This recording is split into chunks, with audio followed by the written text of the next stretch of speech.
Hello friends, welcome to our channel CSC study. तो students, आज हम करने जा रहे हैं न्यू टॉपिक कंप्यूटर ऑर्गेनाइजेशन का।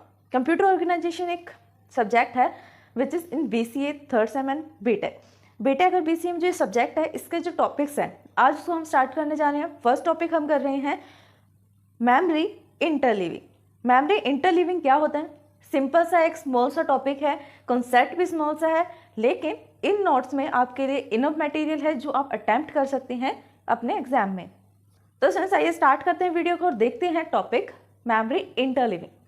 Memory interleaving is a technique to increase the throughput.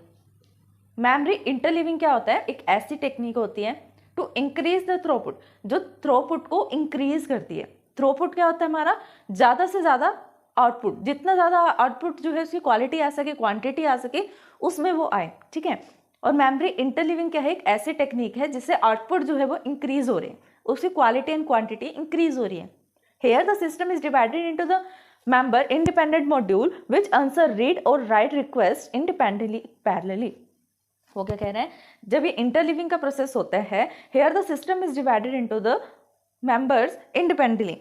यहाँ पर जो मेमोरी होती है, मेमोरी मेंबर्स होते हैं, वो क्या करते हैं? मेमोरी को स्मॉल स्मॉल पार्ट्स में डिवाइड कर देते हैं।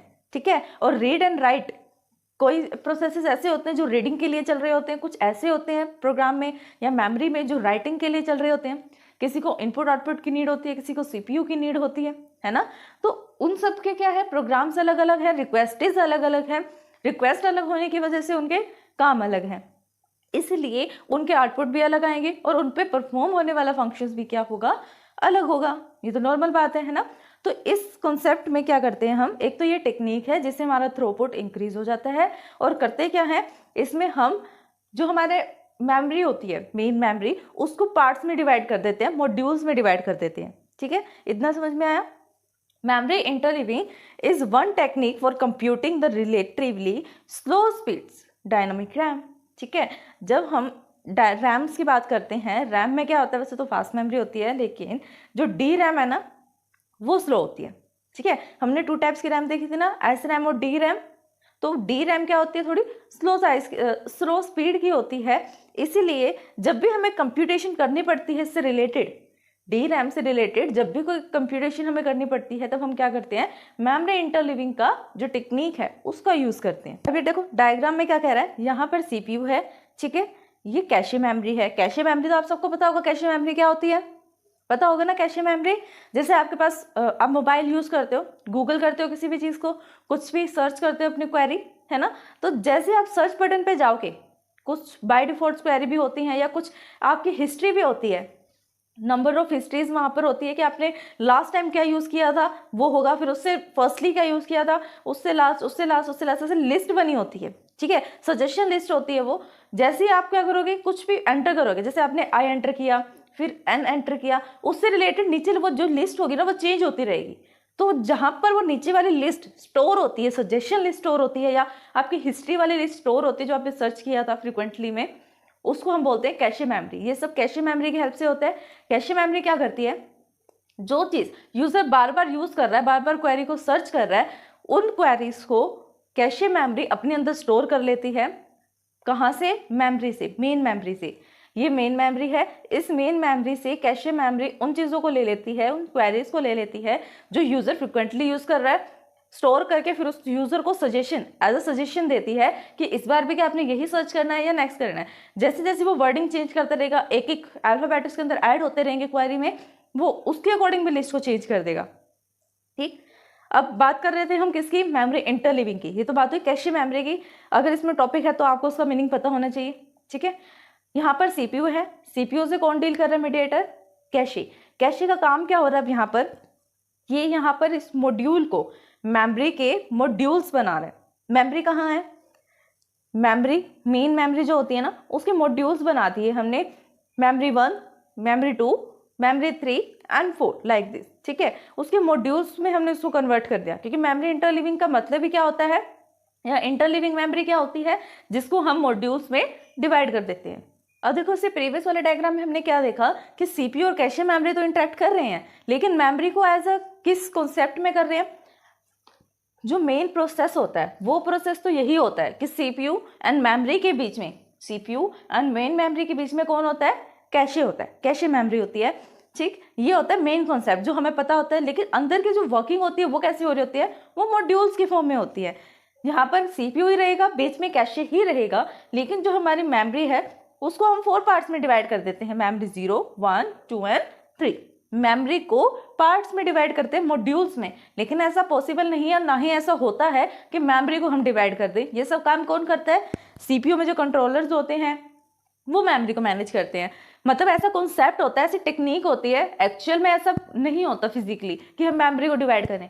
यूजर का काम नहीं है मेमोरी को डिवाइड करना, किसका काम है मेन मेमोरी को डिवाइड करना? CPU का। ठीक है, वो अपने आप मैनेज करता है कि कैसे अंदर फंक्शनिंग करेगा, वो परफॉर्म कैसे करेगा, कैसे टास्क देगा, रीड एंड राइट कैसे करेगा और कैसे मेन आउटपुट आएगी। ठीक है, CPU एंड कैशे मेमोरी तो यही रहेगा। CPU क्या करता है, ये कैशे मेमोरी क्या करती है? यहाँ पर मेन कैशे मेमोरी का काम क्या है? फिलहाल कैशे मेमोरी CPU से डेटा फेच करेगी, मेन मेमोरी को देगी, मेन मेमोरी से फेच करेगी, CPU को देगी, लाइक दिस। बीच में इंटरमीडिएटर का काम करती हैं। ये वाला जो कॉन्सेप्ट होता है वो रियल होता है, जनरल होता है कि कैशे मेमोरी क्या कर रही है? CPU से इंटरेक्ट कर रही है और मेमोरी से भी इंटरेक्ट कर रही है, दोनों में इनपुट आउटपुट ऑपरेशन परफॉर्म करवा रही है। वहां से मेमोरी से वो ले रही है और CPU को आउटपुट दे रही है, और CPU से इनपुट लेकर उसको आउटपुट दे रही है मेमोरी को। ये होता है जनरल कॉन्सेप्ट। लेकिन जो इंटरलिविंग का कॉन्सेप्ट होता है वो एक ऐसी टेक्निक होती है जिसमें हम ये जो मेमोरी होती है, मेन मेमोरी, इसको पार्ट्स में डिवाइड करते हैं। ठीक है, a single memory module causes sequentially of the access only one memory access can be perform at the time. इसमें हम क्या करते हैं? सिक्वेंशियली वर्क करते हैं। सिक्वेंशियली का मतलब क्या होता है? 1 by 1, पहले 0 पर जाएंगे, फिर 1 पे, फिर 2 पे, 3 पे, 4 पे and so on. Single memory होती है, उसी को हम मॉड्यूल में डिवाइड करते हैं सीक्वेंस मैनर में, ताकि उसको एक्सेस करना जो है इजी हो सके और उसको हम परफॉर्म कर सके। ठीक है, लेकिन जब भी इंटरलिविंग का कॉन्सेप्ट लगता है ना, ये सिर्फ एक बारी के लिए लगता है। नेक्स्ट बारी दोबारा इस कॉन्सेप्ट को यूज करने के लिए सारा सेटअप दोबारा करना पड़ता है, मेमोरी को डिवाइड करना, फिर उसमें मॉड्यूल्स को डालना, उनकी वैल्यूज को डालना, लाइक दिस। ठीक है, एक बार में हम एक ही यूज कर सकते हैं। हैंस थ्रूपुट वे ड्रॉप। इसी कारण से क्या होता था? थ्रूपुट थ्रूपुट डाउन हो जाती थी कि उसको पहले कैशे को CPU से इंटरेक्ट करना, मेन मेमोरी में जाना, मेन मेमोरी से वापस CPU में जाना, बहुत टाइम लगता था उसको। इसलिए कैशे मेमोरी क्या कर लेती है? अपने अंदर डेटा स्टोर कर लेती है जो फ्रीक्वेंटली यूज हो रहा है। अगर बार बार वो वही यूज कर रहा है तो इस बार भी वो यही यूज करेगा यूजर, जो उसने क्वेरी लास्ट टाइम करी थी। हो सकता है ना, ऐसी पॉसिबिलिटी है। तो कैशे मेमोरी उसको अपने अंदर स्टोर कर लेती है, और जैसे वो उस कैशे मेमोरी अपने अंदर उसको स्टोर करेगी, CPU डिमांड करेगा कि अब यूजर को ये चाहिए, ये वाली क्वेरी एग्जीक्यूट करो, तो जो कैशे मेमोरी है उसको वापस मेन मेमोरी तक जाने की नीड नहीं पड़ेगी। क्यों? क्योंकि उसने अपने अंदर जो स्टोरेज था उसके अंदर स्टोर कर लिया उन क्वेरीज को। हाँ, अगर उससे डिफरेंट कोई क्वेरी आएगी तो सेम प्रोसेस उसको करना पड़ेगा। जैसी क्वेरी आएगी CPU से कैशे मेमोरी के पास, कैशे मेमोरी जाएगी मेन मेमोरी पास। ठीक है, इसने इसको क्वेरी दी, फिर ये मेन मेमोरी पास जाएगी, मेन मेमोरी में डेटा मिल गया कैशे मेमोरी को, फिर कैशे मेमोरी उसको CPU को वापस दे देगी। ठीक है, इनपुट आउटपुट ऑपरेशन परफॉर्म करने के लिए। तो ये तो था एक सिंपल बेसिक सा कॉन्सेप्ट। इससे रिलेटेड जो नेक्स्ट कॉन्सेप्ट है कि ये कैसे होता है, जो फंक्शनिंग होती है कैसे डन होती है, क्या इसके एडवांटेज एंड डिसएडवांटेज है, वो हम नेक्स्ट वीडियो में करेंगे।